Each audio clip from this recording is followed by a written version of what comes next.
is they want action, they want examples. They don't want to sit at a desk and be told things, they want to have something practical. By contrast, a Gemini, a chatty Gemini, would like to talk to people and talk over problems. They won't necessarily mind about the practical, they want to chat to people. Whereas a Virgo will maybe think, well, I want to analyse the problem, I want to dissect the problem. I'm not saying whether astrology is true or false, I'm not really interested in that. What I'm interested in is it's a language and a way in which we can start to understand difference. And you can see how, just by beginning thinking about these languages of difference, how we can think how this might affect the classroom. As I say, the Aries will want practical examples, they'll enjoy the projects, they will get very frustrated sitting down. And again, when we start thinking about this, we can start understanding why one child is sitting in the back, sort of looking restless, looking the other way, and thoroughly turned off by what's happening. But this presents a real problem for teachers, a real challenge to teachers, I would say. How can you tailor your teaching style? And I encourage all of you to think about this. How can you encourage your teaching style to reach as many children as possible? You might not be able to connect with every child. There'll always be one person in your classroom who, whatever you do, you just can't seem to connect with them. But equally, there'll be some children who very naturally you just feel a spark of connection and you know that you've made a real difference to that person. But how can you adapt your style, understand these differences between people, and use that to connect as many people as possible? I should say just one other example. I was talking to my wife about this, and she was saying, another example would be talking about the humours. And she was saying, for example, we'd often say to our friends, this person is galant visage. And if my pronunciation is any good, somebody hot-tempered, a fiery person, easily cooled down. So, as I said, these things are in our mind somewhere, but I think often when we come to the classroom, we then go to now back to the one-size-fits-all. And I think we all need to try and build on our own insights there. As I say, one of the reasons why I think understanding differences between people is crucial to being a teacher is that connecting to children, opening their minds, is to me key to being a great teacher. I think that, more than anything else, is the thing that marks out the great teachers. Everybody knows, and I'm sure all of you know, teachers who you had, who you still remember, that inspiring teacher who just what they said really connected with you, really inspired you. And I'm sure you also will remember teachers who just thought, oh my, their lessons just sent me to sleep. Whatever I did, it did nothing for me. It just left me very cold. And I'm sure all of you as teachers, showing your dedication by constantly trying to develop yourself and by the fact you're doing this profession, want to be that inspiring teacher. And I think that's really about understanding the children, understanding yourself, and connecting. As I think, to inspire somebody, you first need to understand. But as I say, in order to understand other people, it's crucial that we first understand ourselves. But understanding ourselves is not as easy as it sounds. One of my favourite philosophers, Victor used to say that actually nothing is as difficult as not deceiving yourself. We are always deceiving ourselves in many, many different ways. And if we want to understand the children, and we want to understand ourselves, then we need to be able to face up to that self-deception. We all do it, I do it. And I'm sure you all do at times when we want to think of ourselves in one way. There's another quote that I really like is by a philosopher called Nietzsche, who said, "I have done that, says my memory. I cannot have done that, says my pride. And at last, memory yields." So what he's saying is that to begin with, we think we know what happens. And then, for example, I like to think I'm a helpful person.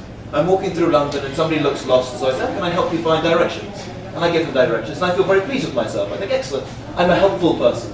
And now I'm so very proud about this. The next time I'm in a bit of a hurry, and I see somebody looking lost, and I just ignore them when I walk past. And then I feel a bit bad about it, and think, oh God, I should have helped that person. And I think, well no, wait 1 second, maybe that person looked a little bit suspicious. Yes, that person looked a little bit suspicious, that's why I didn't help them. So all of a sudden my self-image, how I like to see myself, is shaping my memory. And I think all of us as people, and as well as teachers, we can sometimes do that in the classroom. Rather than thinking, actually, what did I do wrong there? We can begin to think, well, it was that child. That child is always difficult. We go to the common room and we say, oh, that child, he's always a troublemaker. And we go, yes, he was a troublemaker. And all of a sudden, we stop questioning ourselves and we blame the child. And it's, I'm not saying it's easy to question yourself. I think it's one of the most difficult things. But unless we're prepared to be honest with ourselves, it's very difficult to move forward. And research on psychology, all the latest psychology shows this. Our memory doesn't record exactly what happened. It's not like my friend with the camcorder there recording everything. It's shaped by our self-image and by all these other factors, by our social pressures, by all these other things. So it's a difficult thing to do, but it's something that I think we must do in order to become the best possible teachers. As the more we know ourselves, the more honestly and clearly we can relate to the world and to children. And this isn't just true for the classroom, this is true in all aspects of society. I know from my experience, that my professional experience, that the most powerful politicians, ministers, prime ministers, chief executives, they're all looking at ways to try and understand themselves. Because you can't make good, clear decisions unless you understand yourself first. If you're letting your ego interfere with your decisions, then you're making bad decisions.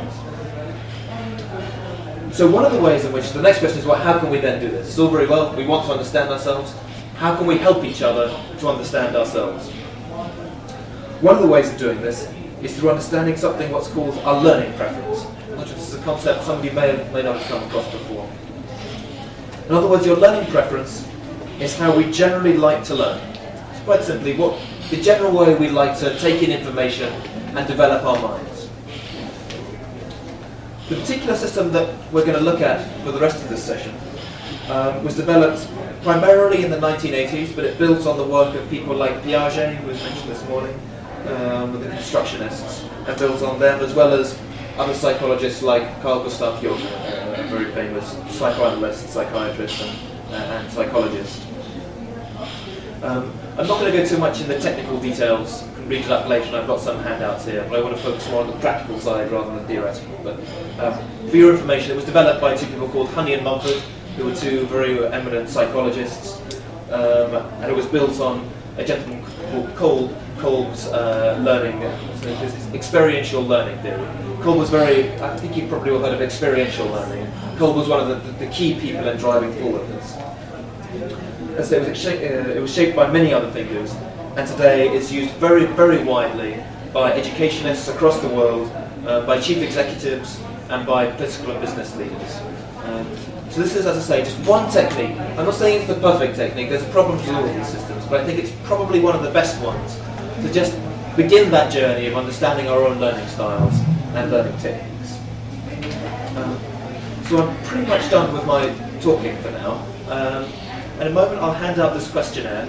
Essentially what there are, I think there are 60 questions. There are 80 questions. They're very simple questions, just one-line questions. Things like, I often act without considering possible consequences. And they're just simple things that explain, are really about personality. And the important thing is that there's no right answer, there's no wrong answer. This is not a test. This is really, you should be as honest as you possibly can be. If you're not honest, then it won't be helpful. And as I say, there's no right answer, there's no wrong answer. Some people prefer more active learning, some people prefer more reflective learning. That's fine. Some people like a little bit of each.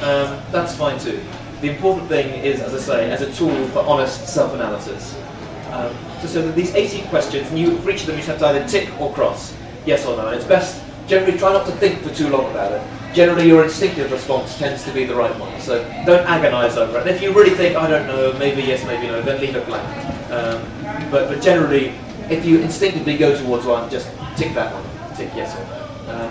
As I say, then once you've filled out all the questions, then you add them all up, and it has it all on the paper how you do it. And if you've got any problems with it, just let me know and I'll help. But before I hand those out, are there any questions? Any more questions about what I've said so far? Does it again make sense? Yes, please. I noticed you talked about the learning community and the title of this workshop, and there was some discussion about that in the workshops earlier. And I'm just curious to see what you think of what kind of strategies they can use, teachers can use to sort of engage the wholesome learning community. So sort of the idea that a child is not just a student. He may have a disturbed family life, he may have many extracurricular activities. So how do you sort of translate that into practical teaching in the classroom? Yeah, it's a good question. I mean, I think, to me, before you can get to community, you need to understand the people in that community. And I think this is one of the things you're highlighting. One way you can look at children is by how they like to learn. But everybody is not just one aspect of themselves, they're their whole personality. So to me, it's a question of being, at one of the sessions this morning, somebody said it's about having an open heart. It's about being honest with yourself and being honest about the children. So I think for me the crucial point is being honest with yourself and then listening to the children. The effort of really paying attention to each child, to talking to the child, sometimes talking to them individually. If you see there's a shy child who seems not to be engaging, then you might know, well, okay, that child, in order to really find out what's going on, have a little quiet word, say, is there anything else going on that's impacting you at the moment? Is there anything you want to talk to me about? And when you build up that trust and that connection with the children, then you can begin that process of engaging. Does that make sense? I think, to me, there are no magic technique. It's really about being, to me, good teaching is about being a good human being. It's about being a compassionate person. It's being about an open person. It's about understanding yourself and understanding other people. These things, in a way that they're deceptively simple. I can say them in 30 seconds. It sounds like, okay, we all know what that means. But actually, what does it really mean to put aside your own baggage and engage with children? So maybe, one type of child you might think, oh, those troublemakers, they always annoyed me when I was little. Those people who always like to talk. Maybe those children you instinctively get irritated by, and so want to push them down. So that's again when I come back to, you have to understand yourself to understand how you're reacting to people.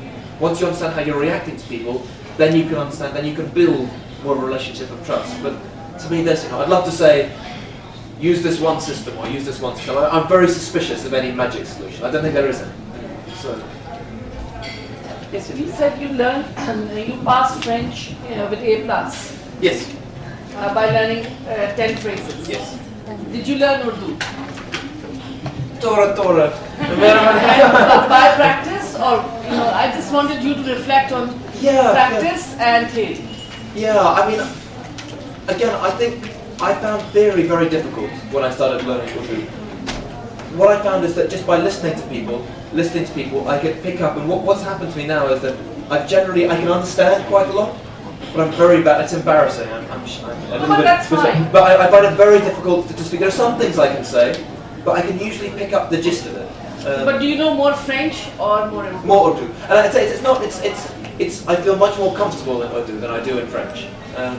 When I hear a group of people talking, if they're talking fast, maybe things will run away from me. But I can pick up the rhythm of the language. I think is as much as anything, and that rhythm of speech. And the types of, and then you pick up some key words and some other words. But I have to admit personally, and I think my learning French killed my ability to learn languages. Because when I was little, I remember I liked to sort of play around with the French language. But one of my clearest memories actually of learning, when I was about 7 years old, and I was doing a little bit of French, and I was playing around with words and saying merci, bonjour, merci, and somebody